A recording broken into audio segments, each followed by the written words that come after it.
Does anyone out there find culture just a little bit confusing? And do you find it a bit difficult to figure out where to start?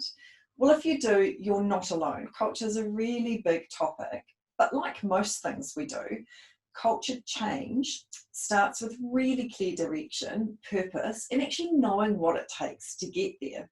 So today, Kirsten and I are going to be sharing and honing in on the relevance of your mission, vision, and change requirements. And we're also going to share a really neat 4-step process that you can use to start your culture journey.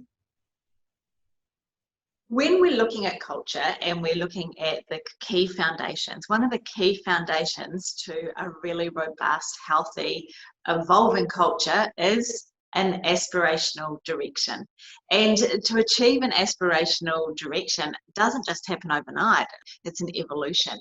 But there are 4 key elements that are absolutely pivotal to creating that aspirational direction. And I just want to take a moment to take you through the 4.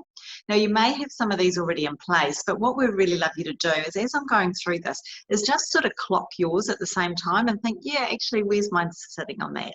So the first one is all around, do you have an aspirational vision? Do you have a goal in place that is a big, audacious goal? That's something that people can aspire to, that they're actually engaged, they connect to, they're aligned to, and they're going for it. Now, with an aspirational vision, what's really important here is that, yes, it's aspirational, yes, it's big and it's audacious, but it also needs to be real and relevant and connect beautifully with your organization. Sometimes what we see is that they're so big, audacious, they're so general that people just don't really buy into them. So please make sure that your language is relevant and specific to your organization as well as to the people within it. The second part I want to quickly take you through is your purpose or your mission. And we all know the power of having a very clear purpose. This is why we do what we do. So a vision is where we're heading, and the aspirational vision is making sure we bring people along with that. The second part being purpose is why we actually do what we do as an organization. Now, this is really important. It's not what you do, it's not how you do it, it's why you do it. Now, the great thing with having a very clear purpose is, of course, then your team members can make sure that that aligns beautifully with their own personal purpose and why they do what they do. The third part is making sure that you have very, very clear plans in place that have good activation points, that are very clear on tactics, are linked to behaviours and values. And this enables you then to have an empowered workforce. So they know the plan, they know the role that they play, and then they can actually go out there and do a really good job and be proud of it. The fourth part is all around making sure you've got a really good, robust and comprehensive communication plan that is continually evolving and continually being, brought into that pulse of your organization to make sure that that aspirational direction is understood, it's aspired to, and it's actually something that people do aspire to be part of.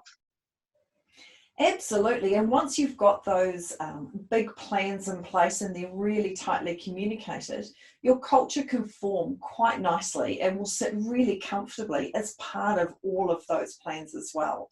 And when we're thinking about improving our culture, there's 4 steps we'd like you to keep in mind when you're going through this transformation process. And the first one is around, well, where are we today? So what does our current culture look like? What's happening? What's working and what's not working? So we want to start with, well, where are we today? And then we want that aspiration that Kirsten was talking about. What do we want our culture to look like? What do we want it to feel like? When people enter our workplace, what do we want them to think? What are their impressions we want them to have? And again, how do we want them to feel? And then once we know what we've got and where we want to be, we've got this gap in the middle, which is all of the things that are currently happening in our business that are stopping us from getting to where we want to be.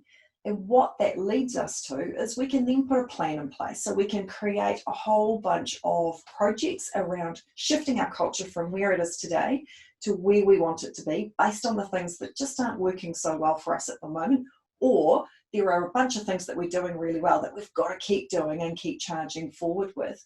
Now, do remember, when you do identify what some of those gaps are that you need to close, don't try and do everything at once. It's not possible, and people will get change fatigue. They'll get tired of going and going and going and going. So prioritize, like Kirsten talks about so often, prioritize what you're going to do.